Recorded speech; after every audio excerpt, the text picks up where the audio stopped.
kembali lagi bersama aku Veronica Ajeng di Convo With Me. Hari ini kita akan membahas hal-hal seru pokoknya. Oh iya, gimana nih kabar kalian? Stay alive kan? Be happy ya, walaupun hari yang kamu jalani tidak berjalan seperti apa yang kamu harapkan. Tapi aku yakin, pasti ada pelangi sehabis hujan kok. Keep stay with me. Hai. Jadi akhir-akhir ini entah kenapa aku tuh kayak ngerasa kosong, kayak ngerasa hampa gitu. Nah, aku tuh mau tanya, kalian tuh ngerasain hal yang sama gak sih sama yang aku rasain?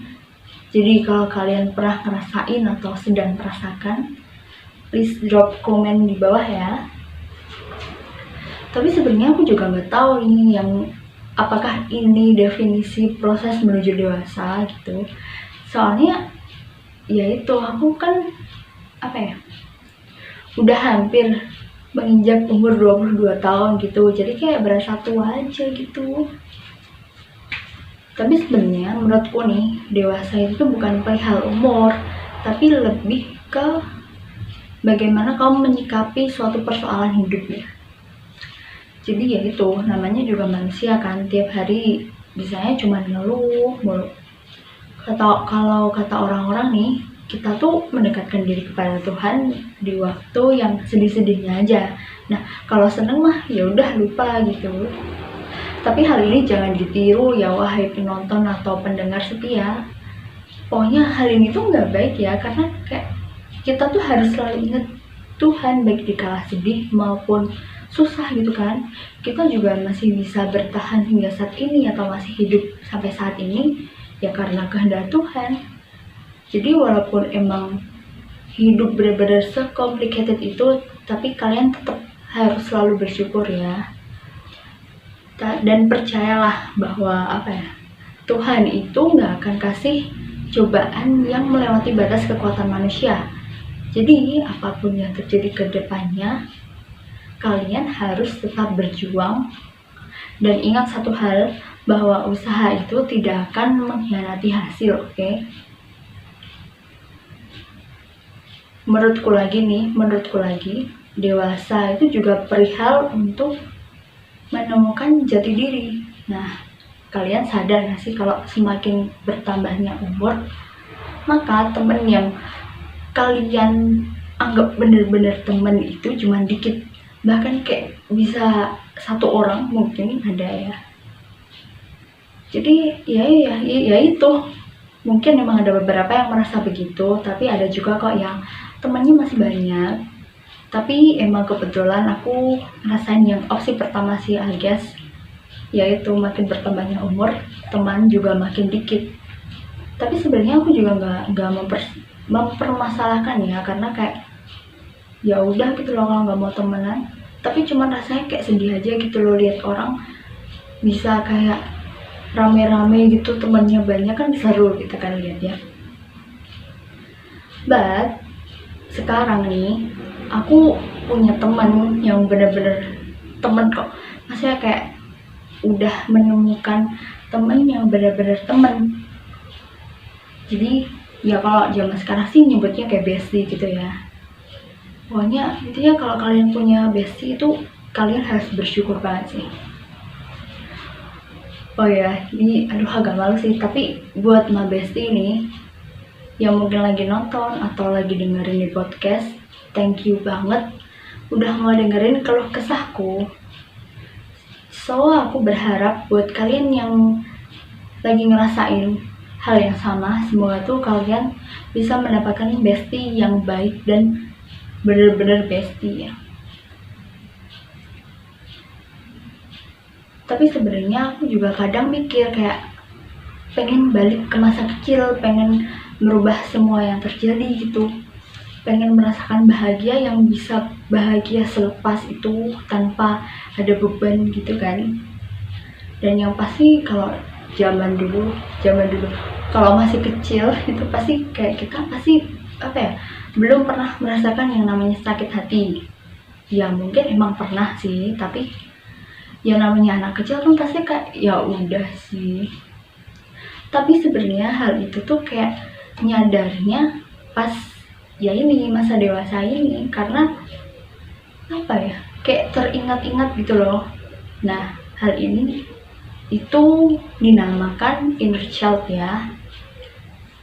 Jadi inner child itu kayak semacam berpengaruh atau mempengaruhi kepribadian seseorang hingga dewasa. Jadi kayak lebih ke pola pikirnya yang berdampak ke proses dewasanya atau ke masa dewasanya atau ke depannya lah. Tapi sebenarnya inner child ini juga bisa menyebabkan adanya trauma atau rasa sakit yang bahkan susah buat dilupain dan disembuhkan. Tapi menurutku semua orang itu pasti punya semacam inner child lah. Aku sendiri pun juga punya dan emang lukanya susah buat dilupain. Tapi aku punya beberapa cara ya buat mencoba mengikhlaskan luka itu. Tapi sebenarnya emang agak susah sih. Tapi aku ada beberapa tips yang bisa kalian coba mungkin ya. Jadi yang pertama itu coba deh kalian cari tahu penyebab penyebab dari luka itu. Pelan-pelan aja diikhlasin. Kalau emang susah, kalau emang kalian udah gak kuat, kalian bisa meminta bantuan kepada tenaga profesional lah, kayak psikolog atau psikiater gitu. Yang kedua, itu coba deh kalian nulis surat. Nah, nulis surat buat diri kalian sendiri di masa depan. Tapi beneran deh, ini beneran bisa menyadarkan kita bahwa oh ternyata aku bisa ya bertahan hingga sejauh ini, ternyata aku bisa survive hingga detik ini juga. Nah, kalian saat itu pasti akan merasa bangga dan kayak terharu dengan diri kalian masing-masing deh. Jadi ada pepatah yang mengatakan bahwa manusia kebanyakan menjalin peran yang dia tidak suka. Mereka berpura-pura padahal mereka bosan. Mereka terperangkap pada pekerjaan yang tidak disukai, dibawahi bos yang mereka benci, hanya untuk mengamankan tagihan bulanan. Nah, menurut kalian gimana nih? Share pendapat kalian di kolom komentar ya. Aku tunggu pokoknya.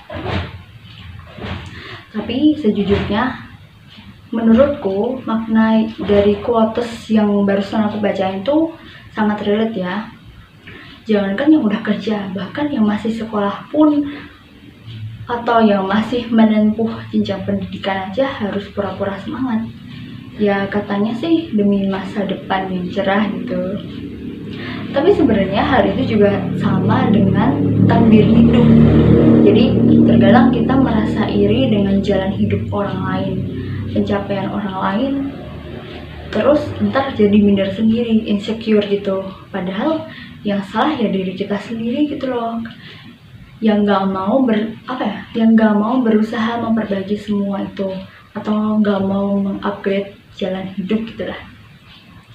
Nah, alasan aku tetap mau berjalan atau bertahan hingga saat ini tuh yaitu aku tuh pengen hidupku lebih baik dan lebih sukses di masa depan. Pokoknya cita-citaku nih, jangan diketawain, aku tuh pengen suatu saat kayak ngerasain kalau mau beli sesuatu tuh kayak nggak usah lihat harga gitu loh. Jadi kayak yaudah sih langsung ambil semau kalian gitu.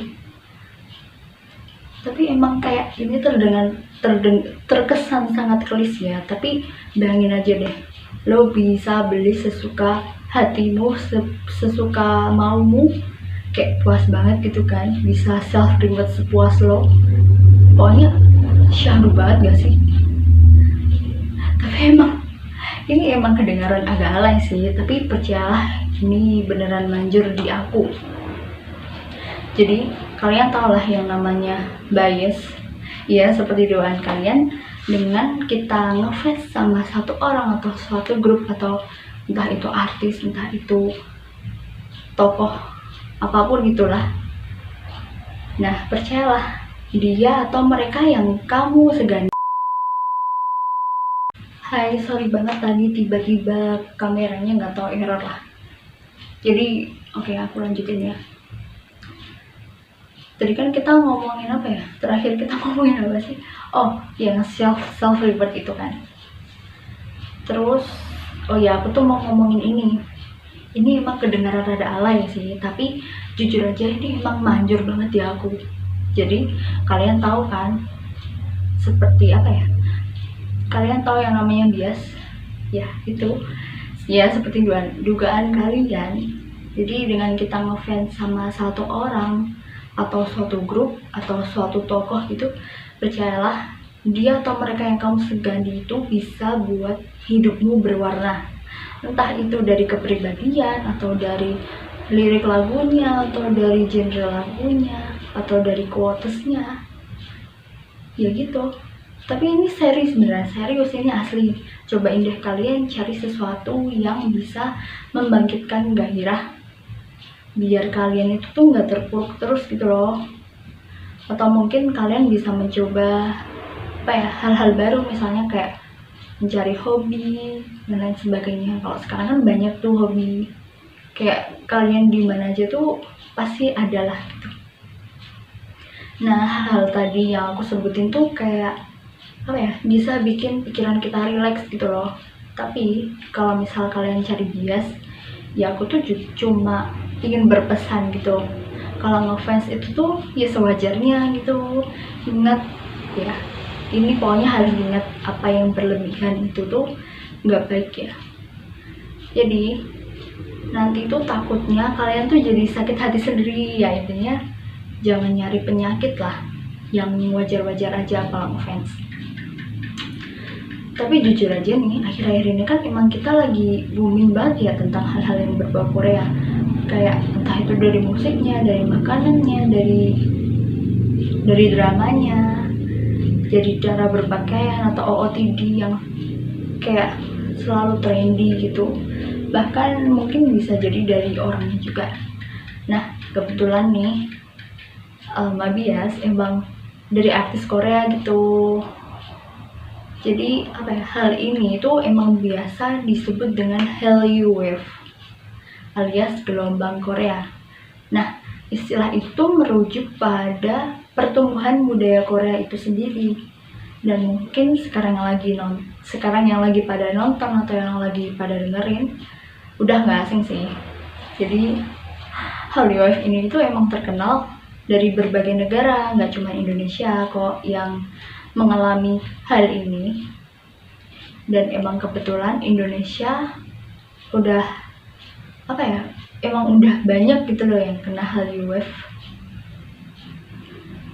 Dan kalian tau gak sih, ternyata dengan adanya Hallyu Wave itu, atau dengan adanya kamu memilih bias, ternyata itu tuh bisa berdampak positif pada diri kalian. Jadi nggak cuma K-pop, tapi K-drama juga termasuk Hallyu Wave ya.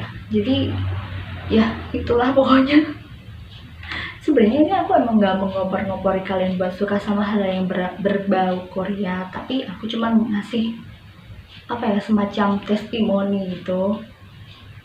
Jadi setelah aku kenal hal-hal yang berbau Korea, banyak apa ya, perubahan yang terjadi dalam diri aku sendiri. Contohnya tuh kayak bisa mengenal diri ini lebih dalam, atau lebih kayak apa ya, meminimalisir rasa insecure gitu. Terus apa ya, bisa berpikir positif gitu lah dalam berbagai hal. Dan menurutku yang paling penting tuh aku kayak merasa lebih love myself dengan apa ya, dengan kekurangan yang ada di diri ini, tanpa harus terganggu dengan cibiran orang lain. Jadi kan ya itu, hidup itu tuh ngalir aja ya, ngalir kayak sungai tapi banyak talinya. Sebenarnya nih nggak cuma Korea aja sih, apa ya, sebenarnya banyak juga yang mengidolakan aktris atau aktor dari berbagai negara. Ya alasannya sama kayak yang tadi aku omongin. Jadi mereka ngefans sama suatu orang itu yaitu buat memotivasi hidup. Jadi nggak cuma mental aja sih, tapi bisa menjadi motivasi dan referensi apa ya, ya pokoknya bisa menjadi referensi dalam hal berpakaian, bermake up, atau mungkin dari sifatnya, ya gitu. Ya hitung-hitung ya buat itu sih, menghibur diri sendiri lah. So, oke, balik lagi nih, aku cuma niatin apa yang berlebihan itu tidak baik ya. Jadi kalau ngefans, ya sewajarnya aja, dan yang pasti kalian harus tahu diri. Oke. Ya gitu, intinya aku cuma mau nyampein ke kalian bahwa menjaga kesehatan mental itu emang sangat penting ya bagi kehidupan kita, kayak berpengaruh besar terhadap kita di keseharian, karena kesehatan mental itu bisa membantu meningkatkan kemampuan konsentrasi dan fokus yang baik.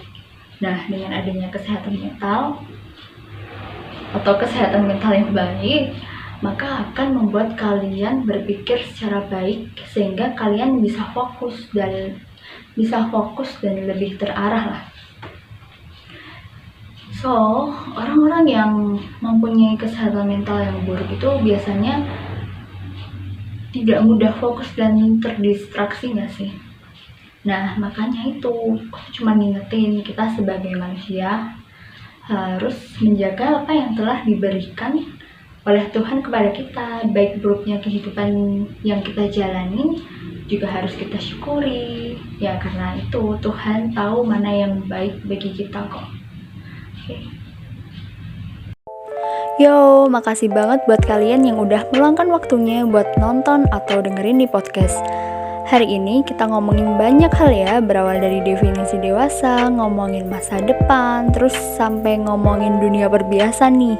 Oh iya, aku ada pesan buat kalian yang masih melanjutkan aktivitas nih. Kalian udah hebat banget bisa bertahan hingga detik ini dan menjalani hari ini dengan sukacita walaupun banyak tantangan yang dihadapi. Oke, gitu aja. Sampai jumpa di episode berikutnya. Bye!